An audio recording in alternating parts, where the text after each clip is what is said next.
টাকি ৮ নম্বর ওয়ার্ডের প্রাক্তন তৃণমূলের কাউন্সিলর মৃত্যুঞ্জয় ঋষি দাসের বিরুদ্ধে হাসনাবাদ থানায় অভিযোগ দায়ের করলেন ওয়ার্ডের বাসিন্দারা। বাসিন্দাদের দাবি, এই মৃত্যুঞ্জয় ঋষি দাস যখন কাউন্সিলর ছিলেন তখন আবাস যোজনার ঘর দেওয়ার নাম করে এলাকার প্রচুর মানুষের কাছ থেকে কাটমানি নিয়েছিল ঘর পাইয়ে দেবে বলে, কিন্তু তিনি থাকাকালীন দেয়নি এবং তারপরে কাউন্সিলর পরিবর্তন হওয়ার পরেও তার আমলের ঘর এখনো পর্যন্ত সাধারণ মানুষ পায়নি।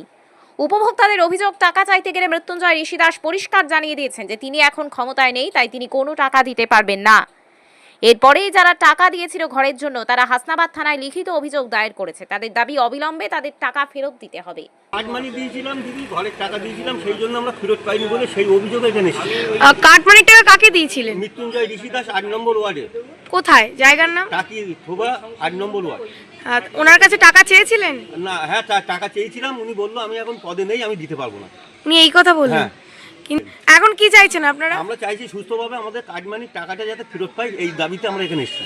আচ্ছা, থানায় কি অভিযোগ করলেন? অভিযোগ করলাম বলতে যাতে আমাদের গরিব মানুষ, সবাই গরিব মানুষ, আমাদের কাটমানির টাকাটা যাতে রিটার্ন পাই, এই জন্যই আমরা এই ওনাদের এতে সহযোগিতার জন্য এসেছি। কি না? শেখ রতনের report, PB news.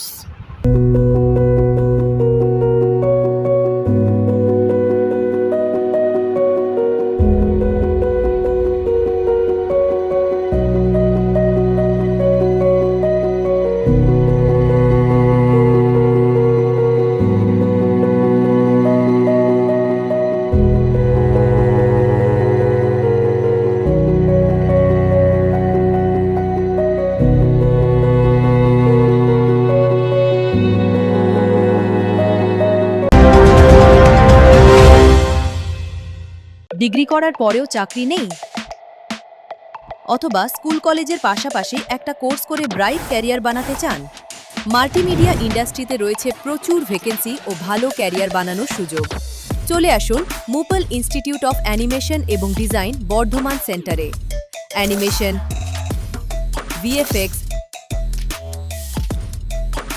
Graphics design, video editing, digital মার্কেটিংয়ের মতো কোর্স করুন। ইন্ডাস্ট্রি স্ট্যান্ডার্ড ট্রেনিংয়ের সঙ্গে থাকছে 100% প্লেসমেন্ট অ্যাসিস্ট্যান্স। আজই যোগাযোগ করুন স্ক্রিনে দেওয়া নম্বরে।